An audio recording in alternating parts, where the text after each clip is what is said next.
ആദ്യമായി ഞാൻ രാജേന്ദ്രൻജി, ഗുരുനാഥൻജി, സന്തോഷ്ജിനെ സ്വാഗതം ചെയ്യുന്നു BJPയിൽ. ഞാൻ രാജേന്ദ്രജി പറയുന്ന കാര്യങ്ങളെല്ലാം കൃത്യമായി കേൾക്കുകയായിരുന്നു. ഞാൻ അദ്ദേഹത്തോട് ആദ്യം കണ്ടപ്പോൾ പറഞ്ഞത് ഇന്നും ഞാൻ പറയുന്നു, അദ്ദേഹമാണ് അതും പറഞ്ഞു, അദ്ദേഹത്തിൻ്റെ വാക്കിൽ പറഞ്ഞു. നാടിൻ്റെ ജനങ്ങളുടെ പ്രശ്നങ്ങൾ പരിഹരിക്കാൻ ഈ നാട്ടിൽ BJP NDAക്ക് മാത്രമേ കഴിയുള്ളൂ. ഇതിൻ്റെ തെളിവും ഇതിൻ്റെ ഫാക്റ്റും വസ്തുതയും എല്ലാവർക്കും മനസ്സിലായിട്ടുണ്ട്.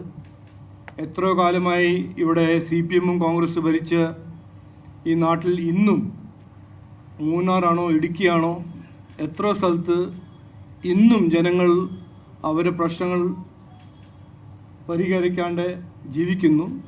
അതെല്ലാം BJP NDA അധികാരത്തിൽ വന്നാൽ ഞങ്ങൾ പരിഹരിക്കും. അത് സംരക്ഷിക്കാൻ, അവരെല്ലാം സംരക്ഷിക്കാൻ ഞങ്ങൾക്ക് മാത്രമേ കഴിയുള്ളൂ എന്ന് ഞാൻ പറയാൻ ആഗ്രഹിക്കുന്നു. ആദ്യം എനിക്ക് ഒരു നന്ദി മോദിജി എന്ന് പറയാൻ ആഗ്രഹിക്കുന്നു. ഇന്ന് രാവിലെ റെയിൽവേ മന്ത്രി അശ്വിനി വൈഷ്ണവ് ഇന്നലെ 2 പുതിയ ട്രെയിൻ ഗുരുവായൂർ തൃശ്ശൂർ 2 ട്രെയിൻ അദ്ദേഹം പ്രഖ്യാപിച്ചിട്ടുണ്ട്. പിന്നെ തിരുവനന്തപുരം ഹൈദരാബാദും ചെന്നൈ കണക്ട് ചെയ്യാൻ അമൃത് ഭാരത് ട്രെയിൻ ഹൈദരാബാദ് തിരുവനന്തപുരം കണക്ഷൻ, അതിൻ്റെ ഒപ്പം താമ്പരം തിരുവനന്തപുരം കണക്ട് ചെയ്യുന്ന ഒരു പുതിയ ട്രെയിനും അദ്ദേഹം അപ്രൂവ് ചെയ്തിട്ടുണ്ട്. അത് പറയാൻ ആഗ്രഹിക്കുന്നു. അദ്ദേഹത്തോടും നരേന്ദ്രമോദിജിയോടും നന്ദി പറയാൻ BJPയും NDA ഇന്ന് പറയുന്നു. ഞാൻ ജാനുവരി 6-ാം തീയതി നടത്തിയ പ്രസ് കോൺഫറൻസിലും പിന്നെ അത് കഴിഞ്ഞിട്ട് ജാനുവരി 11-ാം തീയതി നമ്മുടെ ബഹുമാനപ്പെട്ട ഹോം മന്ത്രി മിനിസ്റ്റർ വന്ന് അമിത്ഷാജി വന്നപ്പോൾ ഈ election assembly election 2026 assembly election നാടിൻ്റെ ഭാവി തീരുമാനിക്കുന്ന ഒരു ഇലക്ഷനാണ്. ഒരു നിർണായകമായ ഒരു ഇലക്ഷനായിട്ടാണ് ഞങ്ങൾ കാണുന്നത്. ജനങ്ങൾ അങ്ങനെയാണ് കാണുന്നത് എന്ന് ഞങ്ങൾ കൃത്യമായി അന്ന് പറഞ്ഞു.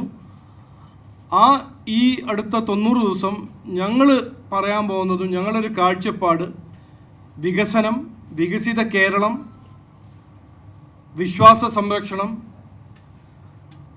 സുരക്ഷിത കേരളം, ഈ 3 കാര്യങ്ങളെക്കുറിച്ച് ഞങ്ങൾ കൃത്യമായി ജനങ്ങൾ മുമ്പിൽ പോവും.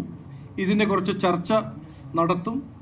കാരണം ഈ 3 കാര്യങ്ങളാണ് നമ്മളെ ഭാവിയിൽ ജനങ്ങളുടെ പ്രശ്നങ്ങൾ പരിഹരിക്കാനും നാടിനെ നന്നാക്കാനും ഈ 3 കാര്യങ്ങളാണ് ഏറ്റവും പ്രധാനപ്പെട്ട കാര്യങ്ങൾ. ഇതിന് പിന്തുണ കൊടുക്കുന്നവർ എല്ലാവരും ഞങ്ങൾ സ്വാഗതം ചെയ്യുന്നു. അത് CPM എന്നാണോ കോൺഗ്രസ് എന്നാണോ എല്ലാവരും ഞങ്ങൾ സ്വാഗതം ചെയ്യും. കാരണം ഈ 3 കാര്യങ്ങളാണ് ജനങ്ങളുടെ ഭാവി തീരുമാനിക്കുന്നതും ജനങ്ങളുടെ ഭാവി ബാധിക്കുന്ന ഏറ്റവും പ്രധാനപ്പെട്ട ഇഷ്യൂ. വികസനം, അവരുടെ സുരക്ഷ, പിന്നെ അവരുടെ വിശ്വാസം. നമ്മളെല്ലാവരും മിന്നാന്ന് കണ്ടു മഹാരാഷ്ട്ര ലോക്കൽ ബോഡി ഇലക്ഷൻ്റെ ഒരു റിസൾട്ട്. അതിൻ്റെ മുമ്പ് ഹരിയാന, മഹാരാഷ്ട്ര, ഡൽഹി ഈ ഇലക്ഷൻസ് എല്ലാം കണ്ടു, ബീഹാർ. അതിൻ്റെ എല്ലാ റിസൾട്ട് നമ്മൾ മനസ്സിലാക്കി. എല്ലാ സ്ഥലത്തും കോൺഗ്രസിനെ തോൽപ്പിക്കുന്ന ജനങ്ങൾ തോൽപ്പിക്കുന്നു എന്ന് കൃത്യമായി നമ്മളുടെ മുമ്പിൽ കാണുന്നൊരു ഫാക്റ്റാണ്, വസ്തുതയാണ്. 11 കൊല്ലം മുമ്പേ അതേ കോൺഗ്രസിനെ നാടിൻ്റെ ജനങ്ങൾ, രാജ്യത്തെ ജനങ്ങൾ പുറത്താക്കി. UPA സർക്കാരായിരുന്നു, 10 കൊല്ലം ഭരിച്ചു. 2014 ജനങ്ങൾ എക്സിറ്റ് ഡോർ കാണിച്ചു കൊടുത്തു. അതുപോലെ തന്നെ 2016 കേരള ജനങ്ങൾ കോൺഗ്രസിനെ പുറത്താക്കി. അത് കഴിഞ്ഞിട്ട് ഈ നടന്ന എല്ലാ ഇലക്ഷനിലും കോൺഗ്രസിന് എക്സിറ്റ് ഡോർ ആണ് ജനങ്ങൾ കാണിച്ചു കൊടുത്തിരിക്കുന്നത്. ഇത് എന്തുകൊണ്ട്? ഇത് ചോദിക്കണം. കാരണം ഈ ചോദ്യത്തിൻ്റെ ഉത്തരമാണ് ഈ അസംബ്ലി ഇലക്ഷനും നമ്മൾ ചോദിക്കേണ്ടതും അതിൻ്റെ ഉത്തരം കേൾക്കേണ്ടതും. കോൺഗ്രസിൻ്റെ രാഷ്ട്രീയം ഇന്ന് ഭീകരമായ അഴിമതിയും അതിൻ്റെ ഒപ്പം പ്രീണ രാഷ്ട്രീയമായിട്ട് മാറിയിട്ടുണ്ട്. പണ്ട് കാലത്ത് ഒരു നാഷണൽ പാർട്ടിയായിരുന്നു, ഏറ്റവും വലിയ നാഷണൽ പാർട്ടിയായിരുന്നു. പക്ഷേ അവരുടെ രാഷ്ട്രീയം 2004 മുതൽ ഇന്ന് വരെ ഒരു പ്രീണ രാഷ്ട്രീയം ഒരു അഴിമതി ചെയ്യുന്ന ഒരു അവസരമായിട്ട് കാണുന്നൊരു പൊളിറ്റിക്കൽ പാർട്ടിയാണ് കോൺഗ്രസ്. മഹാരാഷ്ട്രയിൽ അവർ എന്തിനാണ് പുറത്താക്കിയത്? പാകിസ്ഥാൻ ഭീകരവാദിനെ ന്യായീകരിക്കുന്നു. ഓപ്പറേഷൻ സിന്ദൂറിൻ്റെ സമയം ആരാണ് ഓപ്പറേഷൻ സിന്ദൂർ പാകിസ്ഥാനി ടെററിസ്റ്റ് ന്യായീകരിക്കാൻ ഇറങ്ങിയത്? CPM-ൻ്റെ MA ബേബിയും കോൺഗ്രസിൻ്റെ റോബർട്ട് വാഡ്ര. ഇതെല്ലാം ആരും മറക്കുന്നില്ല, ആരും മറന്നിട്ടില്ല. 2014 ജനങ്ങൾ പുറത്താക്കിയത് അവർ അഴിമതിയും ഇതേപോലെ തന്നെ ബാട്ട്ല ഹൗസിലും തീവ്രവാദത്തിൻ്റെ എതിരെ നിൽക്കാൻ കഴിയാത്ത ഒരു കോൺഗ്രസ് സർക്കാരാണെന്ന് ജനങ്ങൾ മനസ്സിലാക്കിയിട്ടാണ് പുറത്താക്കിയത്.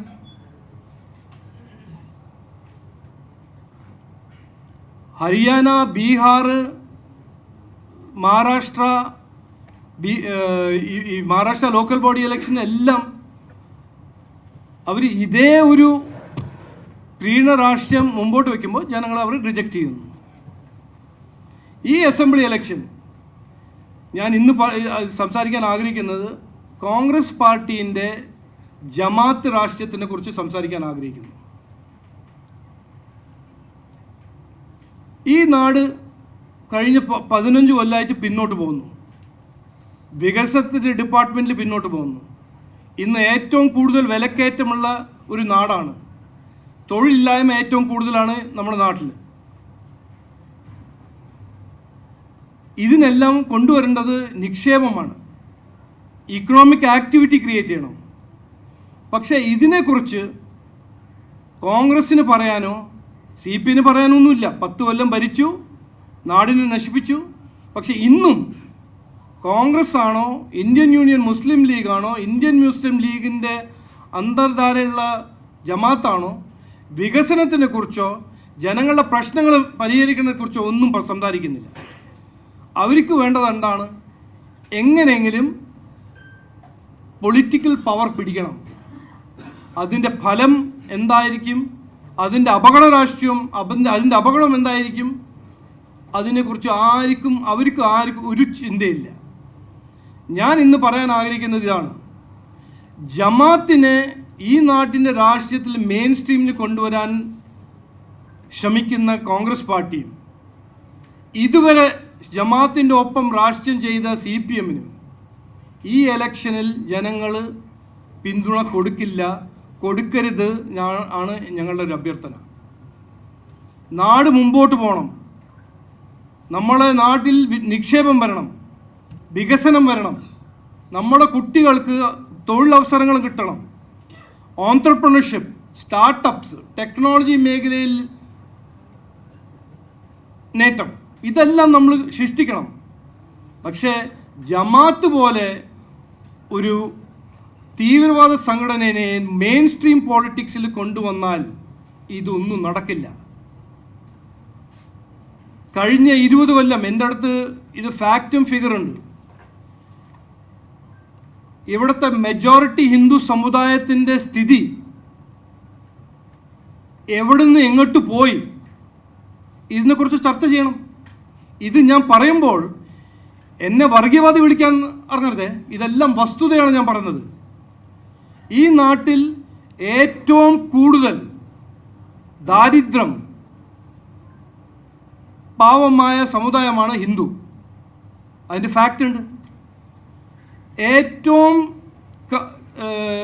കമ്മിയായ പെർ ക്യാപിറ്റൽ ലാൻഡ് ഓണർഷിപ്പ്, ഭൂമി ഓണർഷിപ്പ് ഏതു സമുദായമാണ്? ഹിന്ദു സമുദായമാണ്. ഏറ്റവും കമ്മി പെർ ക്യാപിറ്റൽ ഹൗസ് വീടുള്ള സമുദായം ആരാണ്? ഹിന്ദു സമുദായമാണ്. അപ്പോൾ ഇതെല്ലാം ചർച്ച ചെയ്യണം ഈ ഇലക്ഷനിൽ. ജമാഅത്ത് പോലെ ഒരു അപകട രാഷ്ട്രീയം, ഒരു ഭരണഘടനയിൽ വിശ്വസിക്കാത്ത ഒരു സംസ്ഥാനം സ്ഥാപനം, ആൻറ്റി സെക്യുലർ ഓപ്പണായിട്ട് അതിനെക്കുറിച്ച് പറയുന്ന ഒരു സംഘടന, അവരെന്തുകൊണ്ട് മെയിൻ സ്ട്രീം പൊളിറ്റിക്സിൽ കൊണ്ടുവരാൻ ആഗ്രഹിക്കുന്നു കോൺഗ്രസ് പാർട്ടി? അതിൻ്റെ കാരണം മറ്റൊരു കാര്യം പറയാനില്ല. ജനങ്ങളുടെ പ്രശ്നങ്ങൾ പരിഹരിക്കാൻ ഒരു ഐഡിയയോ അതിനെക്കുറിച്ച് ശ്രമിക്കാൻ ഒരു താല്പര്യമോ ഒരു കഴിവോ ഒന്നുമില്ല. അത് കാണണമെങ്കിൽ തൊട്ടടുത്തുള്ള കർണാടകയിൽ അവർ നുണ പറഞ്ഞ് ജനങ്ങളെ വെട്ടിയാക്കി 2023 ഒരു മാൻഡേറ്റ്. ഇനിയിപ്പോൾ അവിടെ എന്താ നടക്കുന്നു? ഭീകരമായ അഴിമതി, വികസനത്തിന് കാശില്ല, SDPI അഗെയിൻസ്റ്റ് ഫയൽ ചെയ്ത കേസസ് എല്ലാം പിൻവലിക്കുന്നു, പീഡനത്തിൻ്റെ ഒരു രാജധാനിയാക്കി മാറ്റിയിരിക്കുന്നു കർണാടക. അത് ഈ നാട്ടിൽ വരാൻ പാടില്ല എന്നാണ് എൻ്റെ ഒരു അഭ്യർത്ഥന. ഈ ഇലക്ഷനിൽ ഈ വസ്തുത ചർച്ച ചെയ്യണം. ജമാഅത്ത് പോലെ ഒരു തീവ്രവാദ സംഘടനയെ നമ്മുടെ നാട്ടിൽ കൊണ്ടുവരാൻ പാടില്ല. ഈ ജമാഅത്താണ് ബംഗ്ലാദേശിനെ നശിപ്പിക്കുന്നത്, ഈ ജമാഅത്താണ് പാകിസ്ഥാനെ നശിപ്പിച്ചിരിക്കുന്നത്, ഈ ജമാഅത്താണ് എത്രയോ നാടിൻ്റെ സമാധാനവും പീസും കോഎക്സിസ്റ്റൻസ് എല്ലാം നശിപ്പിച്ചിരിക്കുന്നത്. അപ്പോൾ ഇതിനെക്കുറിച്ച് ചർച്ച ചെയ്യണം. ഇതിനെക്കുറിച്ച് വരാൻ പോകുന്ന ദിവസം ഞങ്ങൾ ചർച്ച ചെയ്യും. ഞങ്ങൾ ഒരു ഡിബേറ്റ് ചെയ്യാൻ തയ്യാറാണ്. കോൺഗ്രസ് പാർട്ടീൻ്റെ നേതൃത്വം ഇതിനെക്കുറിച്ച് ഡിബേറ്റ് ചെയ്യണമെങ്കിൽ ഡിബേറ്റ് ചെയ്യാൻ തയ്യാറാണ്. പക്ഷേ ഞങ്ങൾ മുമ്പോട്ട് വയ്ക്കുന്നത് നാടിൻ്റെ ഭാവിക്ക് വേണ്ടി വികസനം, സുരക്ഷിത കേരളം, വിശ്വാസ സംരക്ഷണം, ഈ 3 കാര്യങ്ങൾ ചെയ്യാൻ ഇന്ന് കൃത്യമായി ഈ നാട്ടിൽ ഒരു പാർട്ടി കഴിവും താല്പര്യവും ജനങ്ങളെ സംരക്ഷിക്കാൻ കഴിയുന്ന ഒരു ഒറ്റ പാർട്ടിയാണ് BJP NDA എന്ന് പറഞ്ഞ് ഞാൻ വാക്ക് ചുരുക്കുന്നു. നമസ്കാരം.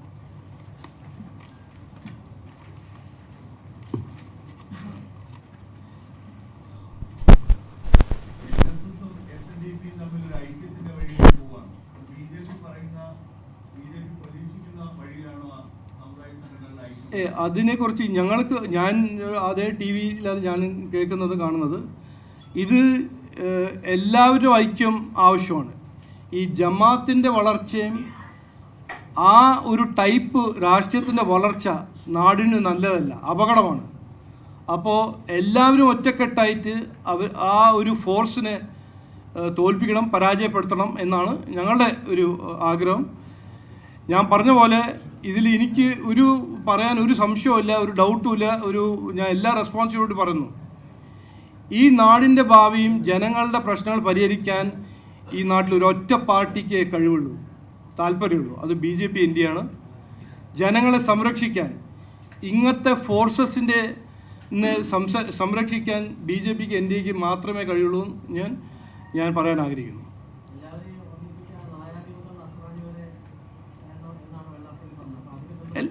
അല്ല, ഞങ്ങൾ പറയുന്നത് എല്ലാവരും ഒറ്റക്കെട്ടായിട്ട് ഒരുമിച്ച്, അത് ഹിന്ദുസ് ആണോ ക്രിസ്ത്യൻസ് ആണോ മുസ്ലിംസ് ആണോ, ഇങ്ങനത്തെ റാഡിക്കൽ ഫോഴ്സസിനെ നമ്മൾ നാട്ടിൽ കൊണ്ടുവരാൻ സമ്മതിക്കരുത്.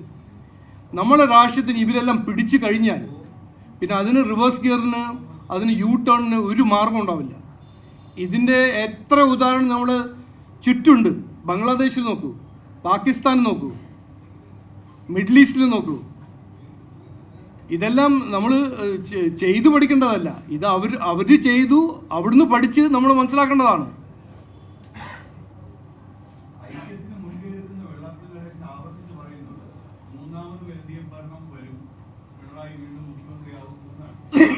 എനിക്ക് അതിൽ ഒരു സംശയമില്ല. LDFന് ഇനി വരാൻ സാധ്യത 0% ആണ്. അതിൻ്റെ കാരണം ഞാൻ പറഞ്ഞുതരാം. ഒന്ന്, 2 തവണ ജനങ്ങൾ അവസരം കൊടുത്തു, 10 കൊല്ലം ഭരിച്ച ഒരു LDF ആണ്. LDF ആണ് നാടിനെ നശിപ്പിച്ചിരിക്കുന്നത്. ഇന്ന് വികസനത്തിന് വേണ്ടി ഒരു നയാ പൈസ ഇല്ലാത്ത സ്ഥിതിയാണ് ഈ നാട്ടിൻ്റെ സ്ഥിതി. കടം വാങ്ങാണ്ട് പെൻഷനും കൊടുക്കാത്ത സ്ഥിതിയാണ് ഈ നാടിൻ്റെ സ്ഥിതി. അഴിമതി ചെയ്യാണ്ട് ഒരു സാധാരണക്കാരൻ്റെ അവകാശം കിട്ടാത്ത സ്ഥിതിയാണ് ഈ നാട്ടിൻ്റെ സ്ഥിതി. അപ്പോൾ LDF വരുന്ന ആരും അങ്ങനെ വിചാരിക്കേണ്ട. കാരണം ഇവിടുത്തെ ജനങ്ങളുടെ സാമാന്യ ബുദ്ധി അങ്ങനെ ചോദ്യം ചെയ്യേണ്ട ആവശ്യം ഇല്ല എന്നാണ് ഞാൻ പറയാൻ ആഗ്രഹിക്കുന്നത്. ജനങ്ങൾക്കറിയാം ഇവിടെ വികസനം ആരാണ്, വികസനത്തിന് വേണ്ടി ആരാണ് ശരിക്കും വർക്ക് ചെയ്യുന്നത്, ശ്രമിക്കുന്നത്. ഇവിടെ നടന്ന വികസനം ആര് ചെയ്തിട്ടാണ് നടന്നത്? അത് ട്രെയിനാണോ, റോഡാണോ, ഹൈവേ ആണോ, സ്റ്റേഷനാണോ, ആശുപത്രിയാണോ? അപ്പോൾ ജനങ്ങൾക്ക് ഒരു സാമാന്യ ബുദ്ധി ഉണ്ട്. ഇതുവരെ ഒരു നറേറ്റീവ് എന്ന് പറഞ്ഞാൽ BJP NDA ജയിക്കാൻ സാധിക്കില്ല. അതുകൊണ്ട് LDF തെറ്റ് ചെയ്താൽ UDF വോട്ട് കൊടുക്കുക, UDF തെറ്റ് ചെയ്താൽ LDF വോട്ട് കൊടുക്കുക. ഇനിയിപ്പോൾ ലോക്കൽ ബോഡി ഇലക്ഷൻ കഴിഞ്ഞിട്ട് അതെല്ലാം പൊളിഞ്ഞല്ലോ. BJP ജയിക്കും, BJP ജനങ്ങളുടെ പിന്തുണ കിട്ടി, BJP ജയിപ്പിക്കാൻ ജനങ്ങൾ ഇറങ്ങും എന്ന് എല്ലാവർക്കും കൃത്യമായി മനസ്സിലായിട്ടുണ്ടല്ലോ. അപ്പോൾ ആ ഒരു പണ്ടത്തെ നറേറ്റീവ് UDF എതിരെ ശക്തമായി ഒരു വോട്ട് ജനങ്ങൾക്ക് കൊടുക്കണമെങ്കിൽ അത് LDF മാത്രമേ അത് പോവുള്ളൂ എന്ന് ആ ഒരു നറേറ്റീവ് ഇനി അത് പൊളിഞ്ഞു. ഇനി ഞാൻ അന്ന് പറഞ്ഞ കാര്യം ഇന്നും പറയുന്നു. ജനങ്ങളുടെ മുമ്പിൽ 2 ഓപ്ഷനാണ്. LDF ഒരു ഓപ്ഷൻ അല്ല, കാരണം 10 കൊല്ലം ഭരിച്ചു. ജനങ്ങൾ അതിൻ്റെ ഫലങ്ങളാണ് ഇരകളായിട്ട് സഹിച്ചു. ഇനിയിപ്പോൾ 2 ഓപ്ഷനാണ് ജനങ്ങളുടെ മുമ്പിൽ. NDA ഒരു ഓപ്ഷൻ, UDF ഒരു ഓപ്ഷൻ. UDF കുറിച്ച് ഞാൻ പറഞ്ഞല്ലോ. UDF ജനങ്ങളെ പുറത്താക്കിയത് എന്തുകൊണ്ട്? 2014 ഇതേ വോട്ടറല്ലേ UDF പുറത്താക്കിയത്. 2014 ഇന്ത്യൻ്റെ വോട്ടറല്ലേ UDF പുറത്താക്കിയത്. മഹാരാഷ്ട്രയിലും ബീഹാറിലും മറ്റെത്രയോ സ്ഥലത്ത് കോൺഗ്രസിന് എതിരെ വോട്ട് കൊടുത്തത് ജനങ്ങളല്ലേ. എന്തുകൊണ്ട്? അവരുടെ അഴിമതി, അവരുടെ പ്രീണ രാഷ്ട്രീയം, അവരുടെ കഴിവില്ലായ്മ, ഇതെല്ലാം കണ്ട് മനസ്സിലാക്കിയിട്ടാണ് വോട്ട് അവർക്ക് കിട്ടാത്തത്. അപ്പോൾ ഇവിടെ ഒരു മാറ്റം, അങ്ങനെ ഒരു മാറ്റം ഞാൻ പ്രതീക്ഷിക്കുന്നില്ല. പക്ഷേ UDF ഇതിൻ്റെ ചർച്ച ചെയ്യാൻ തയ്യാറല്ല. അവർ LDF പറഞ്ഞ് ആൻറ്റി LDF വോട്ട് നേടാനാണ് അവരുടെ ശ്രമം. പക്ഷേ ആ ആൻറ്റി LDF വോട്ടും വികസനത്തിന് വികസന വോട്ടും സുരക്ഷിത കേരള വോട്ടും വിശ്വാസ സംരക്ഷണ വോട്ടും NDAക്ക് കിട്ടും എന്നാണ് എൻ്റെ ഒരു അഭിപ്രായം.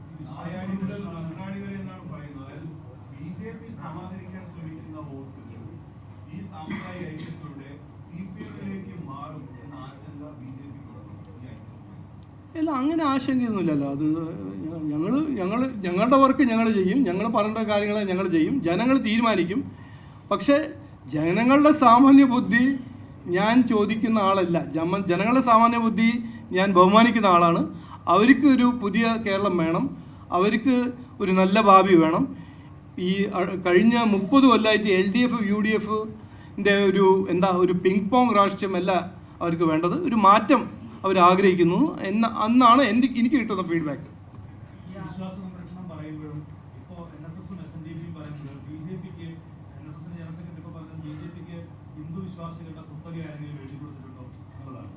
ഇല്ല, അത് ഞാനും പറഞ്ഞില്ലല്ലോ. ഞാൻ അങ്ങനെ ഒരു ക്ലെയിം ഒന്നും പറഞ്ഞില്ല. പക്ഷേ ഞങ്ങൾക്കൊരു കോൺഫിഡൻസ് ഉണ്ട്. ഞങ്ങൾ ഭരിക്കുന്ന സ്ഥലത്തെല്ലാം എല്ലാ വിശ്വാസം, അത് ഹിന്ദുവാണോ ക്രിസ്ത്യനാണോ മുസ്ലിമാണോ, അവരെ സംരക്ഷിക്കാൻ കഴിയുന്ന ഒരു പാർട്ടിയാണ് BJP. കാരണം ഞങ്ങൾ പ്രീണനത്തിൽ വിശ്വസിക്കില്ല. ഒരു സമുദായത്തിന് വേണ്ടി പ്രീണനം ചെയ്താൽ മറ്റേ സമുദായത്തിന് ഇൻജസ്റ്റിസ് ആണ്. അത് ഞങ്ങൾ ചെയ്യില്ല, ഇതുവരെ ചെയ്തിട്ടില്ല, വരാൻ പോകുന്ന കാലത്ത് ചെയ്യില്ല. ഞങ്ങളുടെ ഐഡിയോളജി അതാണ്. എല്ലാവരുടെ ഒപ്പം എല്ലാവർക്കും വേണ്ടി പ്രവർത്തിക്കുന്ന ഒരു പാർട്ടിയാണ് BJP NDA. എല്ലാവരുടെ ഒപ്പം എല്ലാവർക്കും വേണ്ടി വിശ്വാസ സംരക്ഷണം ചെയ്യാൻ പോകുന്ന ഒരു പാർട്ടിയാണ് BJP NDA. എല്ലാവരുടെ ഒപ്പം എല്ലാവർക്കും വേണ്ടി സുരക്ഷിത കേരളം സൃഷ്ടിക്കാൻ പോകുന്ന പാർട്ടിയാണ് BJP NDA.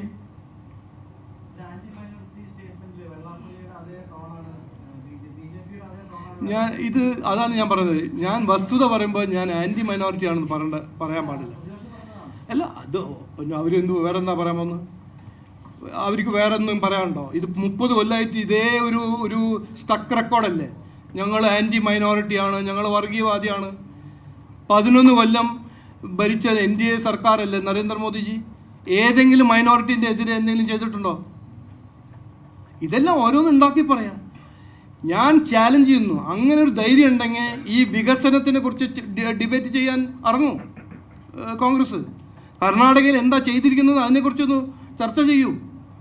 10 കൊല്ലം UPA സർക്കാരിൽ ഇരുന്ന് 8 മന്ത്രിമാരായിരുന്നു കേരളത്തിൽ നിന്ന്. അവരെന്ത് ചെയ്തു അതിനെക്കുറിച്ച് ചർച്ച ചെയ്യൂ. എന്തിനാണ് ഈ എപ്പോഴും BJP ഇതാണ് മറ്റേത് ഇതാണെന്നെല്ലാം പറഞ്ഞു നടക്കുന്നത്? ഇതെല്ലാം പണ്ട് കാലത്ത് നടക്കുന്ന രാഷ്ട്രീയമാണ്. ഇന്ന് അതൊന്നും ഞങ്ങൾ സമ്മതിക്കില്ല. അങ്ങനെയാണെങ്കിൽ തെളിവെടുത്ത് വരിക, ഡിബേറ്റ് ചെയ്യാൻ ഞങ്ങളൊപ്പം. ഞാൻ തയ്യാറാണ്, വർഗീയവാദിനെ കുറിച്ച് ഡിബേറ്റ് ചെയ്യാൻ തയ്യാറാണ്. ആരാണ് ഇവിടെ വർഗീയവാദി? കയ്യിൽ ഭരണഘടന എടുത്ത് നടക്കുന്ന കോൺഗ്രസ് പാർട്ടി മറ്റേ കയ്യിൽ ജമാഅത്തെ ഇസ്ലാമിൻ്റെ കൈ കൊടുത്തു നടക്കുന്നതല്ലേ? ആരാണ് വർഗീയവാദി? ഇതെല്ലാം നമ്മൾ ചർച്ച ചെയ്യണം ഓപ്പൺലി. അടുത്ത 90 ദിവസം ഈ ഓരോരോ ഇഷ്യൂ മാധ്യമ സുഹൃത്തോട് ഞാൻ എൻ്റെ റിക്വസ്റ്റ്, ഇവരോടെല്ലാം ഇൻവൈറ്റ് ചെയ്യൂ ഒരു ഡിബേറ്റിന്. ആരാണ് പ്രീണരാഷ്ട്രീയം ചെയ്യുന്നത്? ആരാണ് വർഗീയവാദി? ഈ നാട്ടിൽ ശരിക്കും ജനങ്ങളെ വിഡ്ഢിയാക്കുന്നത് ആരാണ് ജനങ്ങൾക്ക് വേണ്ടി പ്രവർത്തിക്കുന്നത്? ഇതെല്ലാം ചർച്ച ചെയ്യേണ്ട കാര്യങ്ങളാണ് അടുത്ത 90 ദിവസം.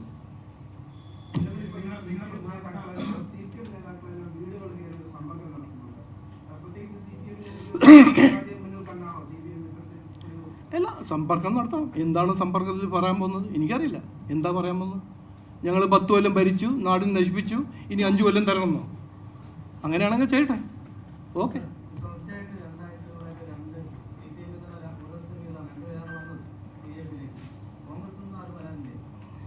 അല്ല, അങ്ങനെ കോൺഗ്രസ് വന്നല്ലോ, പത്മജാതി വേണുഗോപാൽജി വന്നല്ലോ, ഉണ്ടല്ലോ.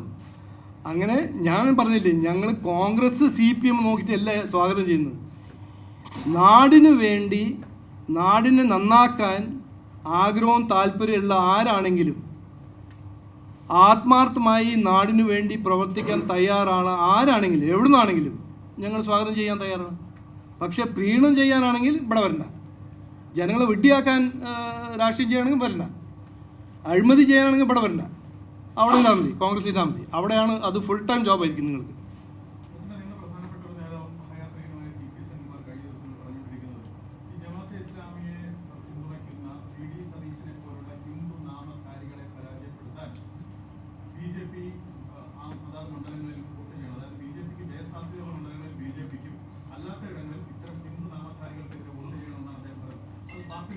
അത് അദ്ദേഹത്തിൻ്റെ അഭിപ്രായമാണ്. അത് എൻ്റെ പാർട്ടിയിൽ നിന്ന് നിലപാടല്ല ഞങ്ങൾ ഓപ്പണായിട്ട് പറയുന്നല്ലോ. അപ്പോൾ അതിന് കൂടുതൽ എനിക്കൊന്നും അതിനെക്കുറിച്ച് പറയാനില്ല. അദ്ദേഹം ഒരു സീനിയർ റിട്ടയർഡ് പോലീസ് DGP ആണ്. അദ്ദേഹത്തിൻ്റെ അഭിപ്രായം അദ്ദേഹം പറയുന്നു. പാർട്ടിയിൽ നിന്ന് നിലപാടല്ല ഞാൻ ഓപ്പണായിട്ട് ഇവിടെ പുറത്ത് പറയുന്നു. ഇതാണ് ഞങ്ങൾ ചെയ്യാൻ പോകുന്നത്, ഇതാണ് ഞങ്ങൾ പറയാൻ പോകുന്നത്.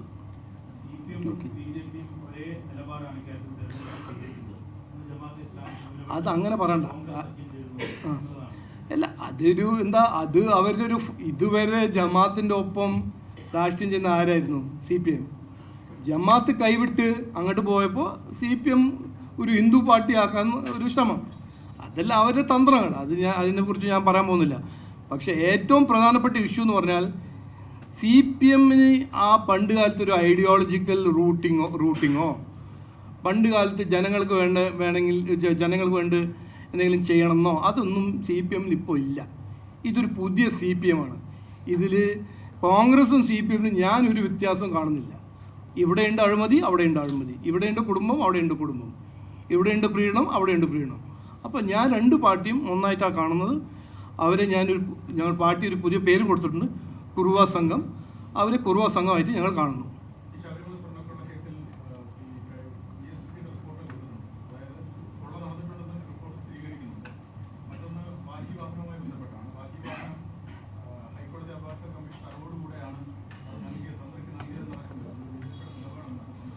അല്ല, ഞങ്ങളുടെ നിലപാട് ആദ്യമായി പറഞ്ഞ നിലപാട് തന്നെയാണ് ഇന്ന്.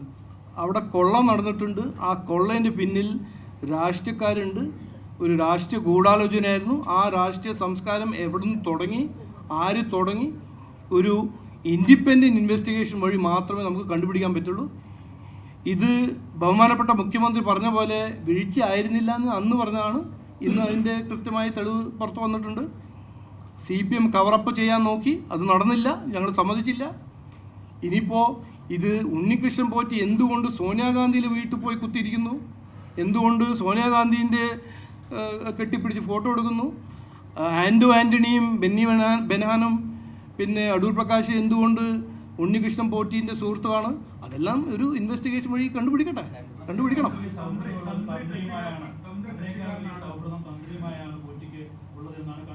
അല്ല, ഇൻവെസ്റ്റിഗേഷൻ ഇതിനെക്കുറിച്ച് ഞങ്ങൾക്കൊരു നിലപാടില്ല. ഞങ്ങളുടെ നിലപാട് ആദ്യത്തെ ദിവസം ആദ്യത്തെ പ്രസ് കോൺഫറൻസ് പറഞ്ഞ കാര്യം ഇന്ന് ഞങ്ങൾ റിപ്പീറ്റ് ചെയ്യുന്നു. ഞങ്ങൾ പറഞ്ഞതാണ് സത്യമായിട്ട് ഇന്ന് വരുന്നത്. എന്താണ് ഞങ്ങൾ പറഞ്ഞത്? ഇതിൻ്റെ പിന്നിലൊരു ഗൂഢാലോചനയുണ്ട്, ദല്ലാൽമാരുണ്ട്.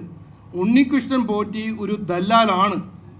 ഉണ്ണികൃഷ്ണൻ പോറ്റീൻ്റെ പിന്തുണ സഹായിക്കുന്നതും അദ്ദേഹത്തിന് പ്രോത്സാഹിക്കുന്നതും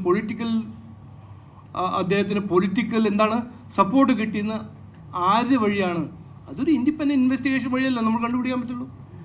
എനിക്കൊരു അഭിപ്രായമുണ്ട്, അത് ഇവിടെ പറഞ്ഞിട്ട് കാര്യമില്ല. അഭിപ്രായം ഞാൻ ഒരു 2 വാക്ക് പറയുന്നു അഭിപ്രായം. ഈ ഒരു പൊളിറ്റിക്കൽ കൾച്ചർ, ദേവസ്വം ബോർഡിൻ്റെ ഈ നടക്കുന്ന പൊളിറ്റിക്കൽ കൾച്ചർ കഴിഞ്ഞ 10 കൊല്ലം തുടങ്ങിയതല്ല. ഇത് കുറച്ച് കൊല്ലമായിട്ട് നടക്കുന്ന ഒരു കാര്യമാണ്.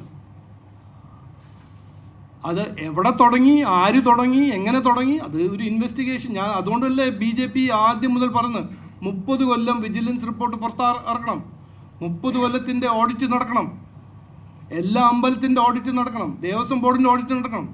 ആദ്യം മുതൽ ഇതല്ലേ പറഞ്ഞു. ഇതൊന്നും ചെയ്യുന്നില്ല. ഇതിനെക്കുറിച്ച് കോൺഗ്രസും സംസാരിക്കുന്നില്ല. ഇല്ല, അത് ചോദിച്ചല്ലോ നിങ്ങൾ 3 ദിവസം മുമ്പ് ചോദിച്ചല്ലോ, അതിനെക്കുറിച്ച് ഞാൻ പറഞ്ഞല്ലോ. ഞങ്ങൾ അതിനെക്കുറിച്ച് ഒരു അഭിപ്രായമില്ല. ആരാണോ തെറ്റ് ചെയ്തത് അവരെല്ലാവരും ജയിലിൽ പോകണം എന്നാണ് ഞങ്ങളുടെ ഇതിനെക്കുറിച്ച് ഒരു അഭിപ്രായം. അതിൽ ഒരു മാറ്റവും ഇല്ല. അന്ന് മുതൽ ഇന്ന് വരെ ഒരു മാറ്റവും ഇല്ല. താങ്ക്സ്.